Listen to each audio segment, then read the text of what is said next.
दोस्तों, हम फिर से लेकर आ चुके हैं आप लोगों के लिए सुबह की सभी ताजा और बड़ी खबरें। फटाफट अंदाज में एक एक करके बताएंगे आपको आज देश और दुनिया से क्या बड़ी खबरें निकलकर सामने आ रही हैं। लेकिन उससे पहले दोस्तों एक नजर डाल लेते हैं सुर्खियों पर। प्रधानमंत्री नरेंद्र मोदी का भारतीय जनता पार्टी के ऊपर बड़ा हमला, बोले नुपुर शर्मा को अब तक बीजेपी बचा रही है, इसके बारे में आपको बताएंगे। वहीं पर दोस्तों सुप्रीम कोर्ट की फटकार के बाद नुपुर शर्मा को लगा बड़ा झटका। साफ साफ हाई कोर्ट ने फटकार लगाते हुए कहा कि तत्काल में माफी मांग ले नुपुर, इसके बारे में आपको बताएंगे। वहीं पर दोस्तों मुफ्ती नदीम की आपको बता दें 28 दिन बाद राजस्थान में हुई गिरफ्तारी। भाजपाइयों की गिरफ्तारी नहीं हो रही, लेकिन दोस्तों आप समझिए उनकी हो रही है जो नुपुर शर्मा को जवाब दे रहे थे। वाह भाई, इसके बारे में भी आपको बताएंगे। वहीं पर अगली बड़ी खबर में हम आपको बताएंगे दोस्तों जी दरअसल आपको बता दें राकेश टिकैत बोले सरकार जानबूझकर हिंदू मुसलमान कर रही है, इसमें सरकार का बड़ा हाथ है, इसके बारे में भी आपको बताएंगे। वहीं पर राहुल गांधी का केंद्र सरकार के ऊपर बड़ा हमला, बोले फिलहाल 5 दिन ईडी के साथ बैठने से मैं भारतीय जनता पार्टी की तरह नहीं हो जाऊंगा, इसके बारे में आपको बताएंगे। वहीं पर अगली बड़ी खबर में हम आपको बताएंगे दोस्तों जी दरअसल आपको बता दें भारतीय जनता पार्टी को लगा बड़ा झटका। एक बार फिर से दोस्तों आपको बता दें राहुल गांधी ने भाजपाइयों को जमकर घेरा और तिरंगा यात्रा निकाली है, इसके बारे में भी आपको बताएंगे। वहीं पर अगली बड़ी खबर में हम आपको बताएंगे दोस्तों नुपुर शर्मा को फटकार लगाने के बाद आपको बता दें नुपुर शर्मा की गिरफ्तारी की मांग उठ रही है, क्योंकि लगातार नुपुर बचने की कोशिश कर रही है, इसके बारे में भी आपको बताएंगे। वहीं पर अगली बड़ी खबर में हम आपको बताएंगे दोस्तों अकाली दल दे सकता है राष्ट्रपति चुनाव में बीजेपी का साथ। जी पलटू है दोस्तों अकाली दल, इसलिए कभी भी बीजेपी की तरफ वापस रुख कर सकता है, इसके बारे में भी आपको बताएंगे। वहीं पर अगली बड़ी खबर में हम आपको बताएंगे दोस्तों जी दरअसल आपको बता दें भारतीय जनता पार्टी के ऊपर जमकर गरजे भागवत मान, बोले फिलहाल अग्निपथ योजना सिर्फ और सिर्फ लोगों को परेशान करने के लिए लाई गई है, इसके बारे में भी आपको बताएंगे। वहीं पर अगली बड़ी खबर में हम आपको बताएंगे दोस्तों जी दरअसल आपको बता दें 3 कृषि कानून को लेकर एक बार फिर से सरकार को विपक्ष ने घेरा, बोले जब ये काला कानून लाया गया था तब भी सरकार सपोर्ट कर रही थी इस कानून को, इसके बारे में भी आपको बताएंगे। तो सारी खबरें फटाफट अंदाज में देंगे, एक एक कर देंगे।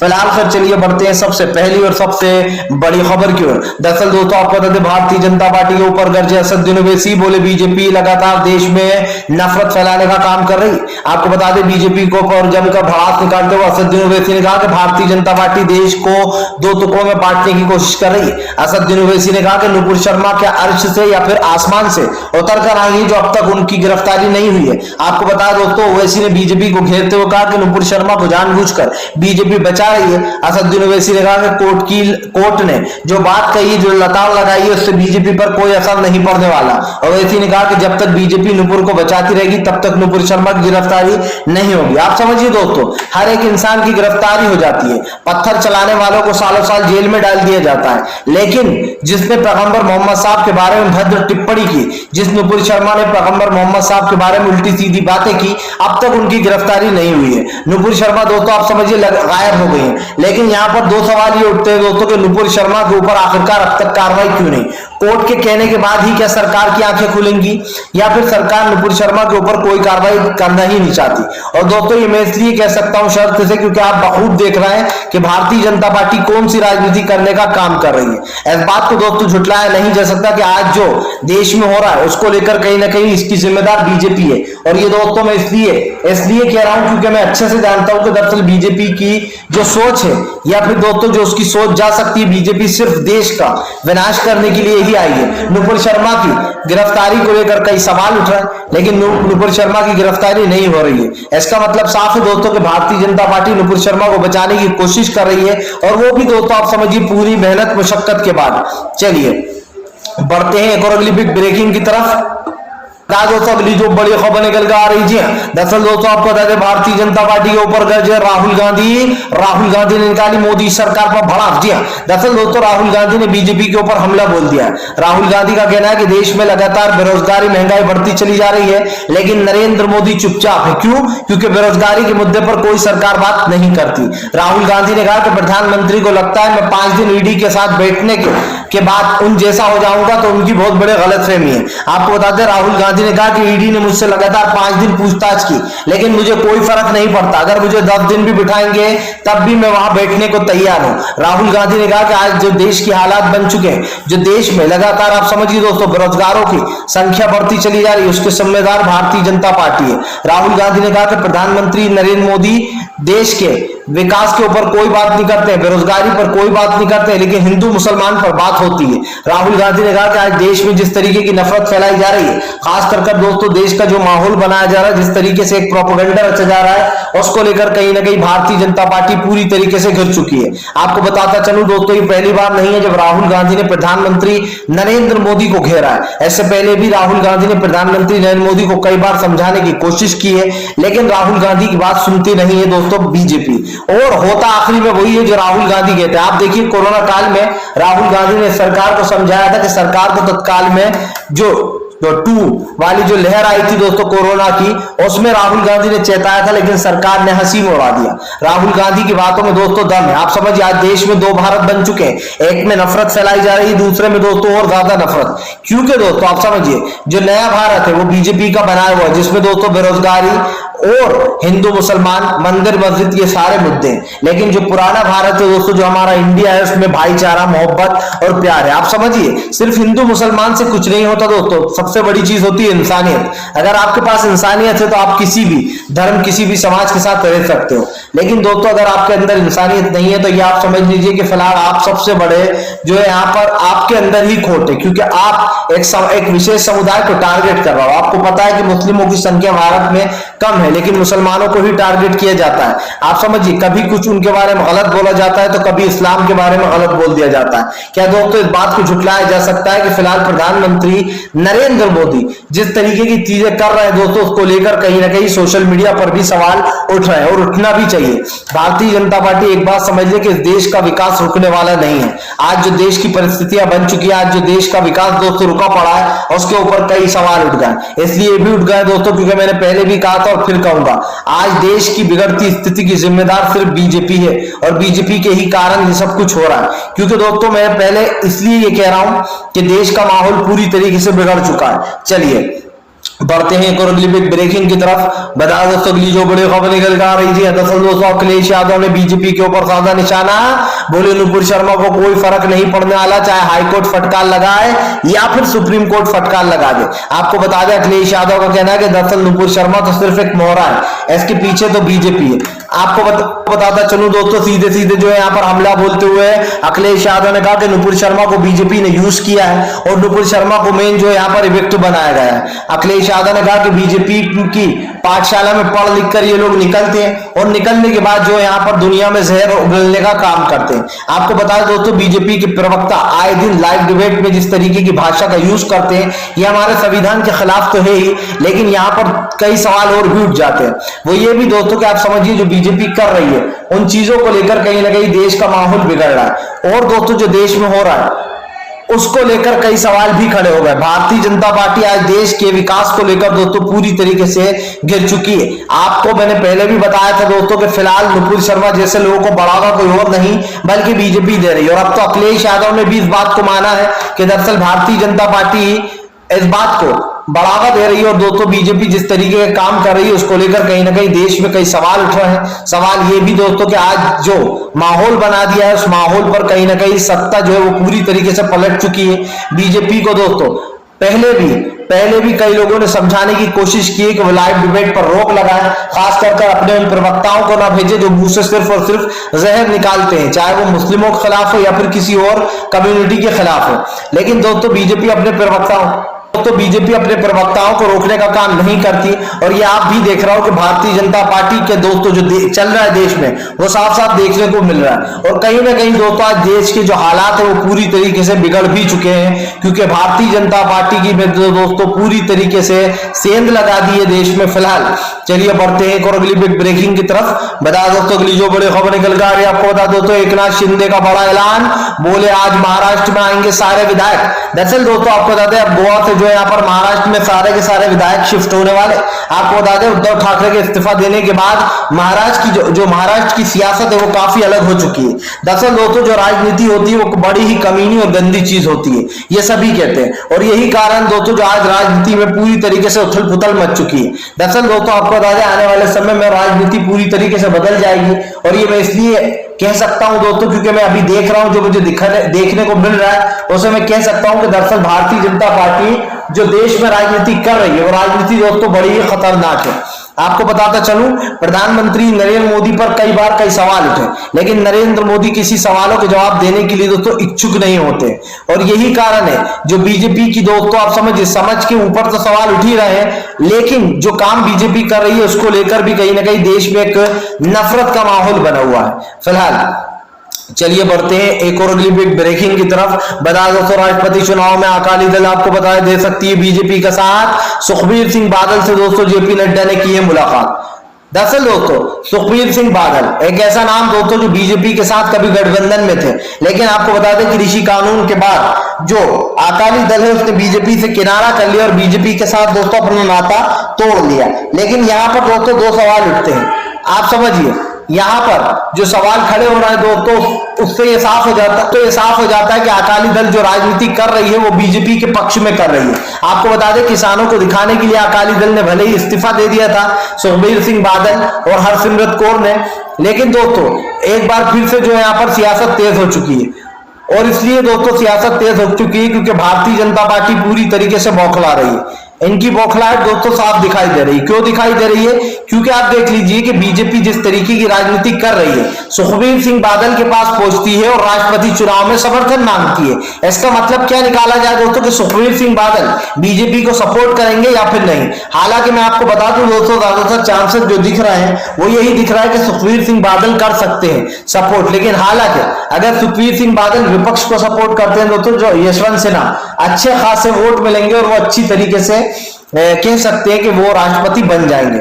लेकिन यहां पर दोस्तों जो वोटों की गिनती है वो पूरी तरीके से सामने आ जाएगी और बीजेपी पूरी कोशिश करेगी कि राष्ट्रपति उसी का हो, क्योंकि दोस्तों बीजेपी हमेशा राष्ट्रपति अपना चुनवाती है। इसलिए भी चुनवाती है क्योंकि मैंने आपको पहले भी कहा था कि वोटों में काफी कुछ हेराफेरी होती है दोस्तों। खास कर बीजेपी जो काले कानून लाती है वो अपने राष्ट्रपति से पास करवाती है। ऐसे पहले रामनाथ कोविंद साहब थे, उन्होंने दोस्तों साफ दिखाई दे रहा है जिस तरीके से ये सब कुछ हो रहा है, इसको लेकर कहीं ना कहीं भारतीय जनता पार्टी पूरी तरह साफ दिखाई दे रहा है जिस तरीके से ये सब कुछ हो रहा है, वोट मांगा मांगी। इससे एक चीज तो साफ होती है कि बीजेपी पूरी कोशिश करेगी कि वो विपक्ष को वोटों में जो है यहाँ पर टिकने ना दे। और कहीं ना कहीं दोस्तों भारतीय जनता पार्टी पूरी तरीके से फेल हो चुकी है। इसलिए हो चुकी है दोस्तों क्योंकि आज जो देश में हो रहा है वो आपको दिखाई दे रहा है और आगे जो होगा वो भी शायद आप देख पाएंगे, क्योंकि जिस तरीके का माहौल बीजेपी ने बनाया है उसको लेकर दोस्तों कहीं ना कहीं देश में पूरी तरीके से सन्नाटा खिंच चुका है। फिलहाल चलिए बढ़ते हैं एक और अगली बिग ब्रेकिंग की तरफ। बता दोस्तों अगली जो बड़ी खबर निकल कर आ रही है आपको बता दोस्तों, नुपुर शर्मा वाले बयान पर विपक्ष ने मोदी सरकार को घेरा, बोले अच्छा हुआ कोर्ट ने खुद बोल दिया वरना बीजेपी यकीन नहीं करती। आपको बताता चलूं दोस्तों, दरअसल जिस तरीके की दोस्तों सियासत शुरू हो रही है उस पर साफ साफ दिखाई दे रहा है। आपको बता दें दोस्तों, यहां पर सीधे सीधे ममता बनर्जी और दोस्तों विपक्ष द्वारा ये बोल दिया गया है कि नुपुर शर्मा को बीजेपी ने ही बढ़ावा दिया है। खास कर नुपुर शर्मा की जो अब तक गिरफ्तारी नहीं हुई है उसके ऊपर कई सवाल उठ रहे हैं। आपको बताता चलूं दोस्तों, नुपुर शर्मा की गिरफ्तारी ना होने पर बीजेपी पूरी तरीके तो साफ दिखाई दे रहा है नुपुर शर्मा की गिरफ्तारी को लेकर ममता बनर्जी जो है वो जबरदस्त तरीके से दोस्तों भाजपा को घेर रही है। ममता बनर्जी ने कहा कि देश के लोकतंत्र की हत्या की जा रही है। धीरे धीरे कर बीजेपी जिस तरीके का विकास को रोक रही है दोस्तों, खास कर जो हो रहा है तो साफ दिखाई दे रहा है कि भारतीय जनता पार्टी को लेकर कहीं ना कहीं केंद्र सरकार पर निशाना साधी है ममता बनर्जी ने। ममता बनर्जी ने कहा कि नुपुर शर्मा की गिरफ्तारी के वारंट 4 निकल चुके हैं, लेकिन अब तक नुपुर शर्मा की गिरफ्तारी नहीं हुई है। ममता बनर्जी ने कहा कि भारतीय जनता पार्टी नुपुर शर्मा को बचाने की कोशिश कर रही है, वरना अब तक नुपुर शर्मा का बचना दोस्तों नामुमकिन था। ममता दीदी ने नुपुर शर्मा पर हमला बोलते हुए कहा कि फिलहाल नुपुर शर्मा की गिरफ्तारी तत्काल में कराए बीजेपी, वरना देश का माहौल बिगड़ जाएगा। आपको बता दें किसी एक विशेष धर्म को टारगेट करना यह हमारे संविधान के भी खिलाफ है। दीदी ने कहा कि फिलहाल जिस तरीके की राजनीति बीजेपी कर रही है इसकी मैं घोर आलोचना करती हूं। खास कर दोस्तों जो सरकार गिराई जा रही है उसके ऊपर भी ममता बनर्जी ने मोदी सरकार को निशाना साधा। दीदी ने कहा कि फिलहाल सरकार गिराकर सरकारें बनाई जा रही हैं और ये देश के लोकतंत्र के लिए खतरनाक है। आपको बता दोस्तों, ममता बनर्जी के इस बयान के बाद भारतीय जनता पार्टी पूरी तरीके से घिर गई है। इसलिए भी घिर गई है दोस्तों क्योंकि बीजेपी आज जो कर रही है वो आपके सामने है। केंद्र सरकार पूरी तरीके से दोस्तों एक्सपोज हो चुकी है। आज देश का जो माहौल बना दिया है मंदिर मस्जिद हिंदू मुसलमान इन चीजों से अब लोग बाहर आना चाहते हैं, लेकिन देश के विकास पर कोई बात नहीं। लेकिन मंदिर और मस्जिद पर लड़ेंगे, आप समझिए। क्या दोस्तों, मंदिर और मस्जिद बन जाएगा तो क्या हमें खाने को मिल जाएगा? आप समझिए दोस्तों, मंदिर और मस्जिद इस देश में बहुत सारे हैं, लेकिन दोस्तों रोजगार किसी के पास नहीं है। सबसे पहले सरकार को रोजगार तय करना चाहिए। फिलहाल चलिए बढ़ते हैं हम एक और अगली बिग ब्रेकिंग की तरफ। बता दोस्तों अगली जो बड़ी खबर निकल कर आ रही, तेजस्वी यादव का बीजेपी के ऊपर बड़ा हमला। बोले अग्निपथ योजना लाकर सिर्फ युवाओं के भविष्य के साथ खेल रही है बीजेपी और कुछ नहीं। आपको बताया दोस्तों, अग्निपथ योजना का विरोध करने के बाद नीतीश कुमार भी आरजेडी की राह पर चल पड़े। नीतीश को भी समझ में आ गया कि फिलहाल लालू प्रसाद यादव के बेटे तेजस्वी यादव बिल्कुल सही कह रहा है। पहले दोस्तों नीतीश का स्टैंड साफ दिखाई नहीं दे रहा था, लेकिन अब लगता है दोस्तों नीतीश कुमार अग्निपथ योजना को लेकर अपना रुख साफ कर चुके हैं, वो बीजेपी का साथ नहीं देंगे। आपको बताता चलूं दोस्तों, नीतीश ने बीजेपी के ऊपर हमला बोल दिया और नीतीश ने कहा कि अग्निपथ योजना के बारे में हम सोच रहे हैं, इसके बारे में विपक्ष के साथ बात करेंगे। यानी कि दोस्तों तेजस्वी यादव का जो खिलाया हुआ गुल है वो पूरी तरीके से खिल चुका है। और यहां पर ये साफ दिखाई दे रहा है कि तेजस्वी यादव ने एक पूरी तरीके से यहां पर मास्टर स्ट्रोक खेलने का काम किया। मैंने पहले भी कहा दोस्तों, फिर कहूंगा कि भारतीय जनता पार्टी के ऊपर तेजस्वी यादव हमेशा भारी पड़ते हैं और बीजेपी को अपना रुख साफ करना ही पड़ता है। एक बार फिर से दिखाई दे रहा है कि बीजेपी के ऊपर दोस्तों जिस तरीके का शिकंजा कसते हुए नजर आ रहे हैं तेजस्वी यादव, उससे कहीं ना कहीं दोस्तों भारतीय जनता पार्टी को एक बड़ा झटका लग सकता है। बीजेपी पूरी तरीके से एक्सपोज हो चुकी है दोस्तों, और इसलिए भी हो चुकी है क्योंकि इस वक्त भारतीय जनता पार्टी को कोई सपोर्ट मिलने वाला नहीं है, खास कर दोस्तों बिहार में, क्योंकि बिहार की राजनीति तेजस्वी यादव के नक्शे कदम पर चल रही है। तेजस्वी ने पहले ही बीजेपी असदुद्दीन ओवैसी के 4 विधायक उड़ा लिए हैं, अब सिर्फ 4 विधायक तो साफ दिखाई दे रहा है कि 7 विधायक उड़ा लेने के बाद तेजस्वी यादव जो वो पूरी तरीके से एक्सपोज कर चुके हैं बीजेपी को। क्या अब उनको पास दोस्तों बहुमत बहुत जल्दी हासिल हो जाएगा, क्योंकि एएमआई के 4 जो है यहाँ पर सांसद उड़ाने के बाद दोस्तों तेजस्वी यादव बिहार की सबसे मजबूत पार्टी भी बन गए और इसलिए कहीं ना कहीं वो खुलकर बोल रहा है। दोस्तों बढ़ते हैं एक और अगली बिग ब्रेकिंग की तरफ। बता दोस्तों अगली जो बड़ी खबर निकल कर आ रही है, आपको बता दोस्तों राजस्थान में जी है दोस्तों मुफ्ती नदीम की गिरफ्तारी पर मचा बवाल। कल दोस्तों आपको बता दें मुफ्ती नदीम की गिरफ्तारी हो चुकी है। आपको बताया दोस्तों दरअसल नुपुर शर्मा को लेकर जो मुफ्ती नदीम से उन्होंने एक बयान दिया था, जिसके 28 दिन बाद दोस्तों राजस्थान पुलिस ने उनको गिरफ्तार कर लिया। सवाल यहाँ पर 2 उठते हैं दोस्तों, साफ दिखाई दे रहा है जिस तरीके से मुफ्ती नदीम की गिरफ्तारी कराई गई है दोस्तों, सरकार पर कई सवाल खड़े हो रहे हैं। इसलिए हो रहा है दोस्तों क्योंकि फिलहाल आज जो देश का माहौल है वो साफ साफ दिखाई दे रहा है। आपको बताता चलूं दोस्तों, इससे पहले भी सरकार के ऊपर कई सवाल उठे, इसलिए सवाल तो साफ दिखाई दे रहा है देश में जो माहौल बना रखा है। नुपुर शर्मा की तो गिरफ्तारी नहीं हो रही, लेकिन दोस्तों मुफ्ती नदीम की गिरफ्तारी हो गई। आखिर क्या नुपुर शर्मा क्या अर्श से उतर कर आई है जो उनकी गिरफ्तारी नहीं हो रही? और दोस्तों ये सवाल लगातार उठते रहेंगे। आज जो देश का माहौल है दोस्तों वहां पर हम बखूब देख रहे हैं, भारतीय जनता पार्टी पूरी कोशिश कर रही है देश का ये माहौल बिगाड़ने की। और दोस्तों इस बात को झुठलाया नहीं जा सकता कि फिलहाल बीजेपी जो माहौल बना रही है उसके ऊपर कई सवाल खड़े हो रहे हैं। इसीलिए दोस्तों मैं बार बार कहता हूं कि बीजेपी का जो एक माहौल है, जो एक एजेंडा है, वो पूरी तरीके से फेल होना चाहिए। फिलहाल चलिए बढ़ते हैं एक और अगली बिग ब्रेकिंग की तरफ। बता दोस्तों अगली जो बड़ी खबर निकल कर आ रही है, आपको बता दोस्तों सोनिया गांधी ने बीजेपी के ऊपर साधा निशाना। बोले फिलहाल देश में बेरोजगारी लगातार बढ़ती जा रही है, लेकिन सरकार बेरोजगारी के मुद्दे पर बात नहीं कर रही है। आपको बताते चले दोस्तों बेरोजगारी को लेकर सोनिया गांधी ने भारतीय जनता पार्टी को घेर लिया। सोनिया गांधी ने बीजेपी के ऊपर हमला बोलते हुए कहा कि आज देश की परिस्थितियां बदल चुकी है, लेकिन बीजेपी देश के विकास पर बात नहीं कर रही है। आपको बता दें सोनिया गांधी ने प्रधानमंत्री नरेंद्र मोदी को घेरते हुए कहा कि फिलहाल आज देश में जो बेरोजगारी की संख्या है वो लगातार बढ़ती चली जा रही है और हमारा भारत बेरोजगारी में नंबर 1 हो चुका है। लेकिन उसके बाद भी सरकार किसी भी मुद्दे पर बात करने को तैयार नहीं है। जाहिर सी बात है दोस्तों, अगर सरकार किसी मुद्दे पर बात नहीं होगी तो फिलहाल कई सवाल खड़े हो जाएंगे, और इसलिए हो जाएंगे दोस्तों क्योंकि आज जो देश में हो रहा है वहां पर हम बखूब देख रहे हैं। भारतीय जनता पार्टी ये पूरी कोशिश करती है दोस्तों कि सरकार में किसी तरीके से किसी मुद्दे पर जो है यहाँ पर बच निकले, और यकीन मानिए दोस्तों आज जो सरकार कर रही है उसके ऊपर कई सवाल खड़े हो रहा है। फिलहाल दोस्तों अगर आपको हमारा वीडियो अच्छा लगे तो इसको लाइक करें, चैनल पर पहली बार आए तो सब्सक्राइब करें, पास में एक घंटी आएगी इसको भी दबा लें, ताकि दोस्तों हमारे हर वीडियो की अपडेट जो है वो आपको मिल पाए और आप हर सच्ची खबर से दोस्तों जुड़े रहें।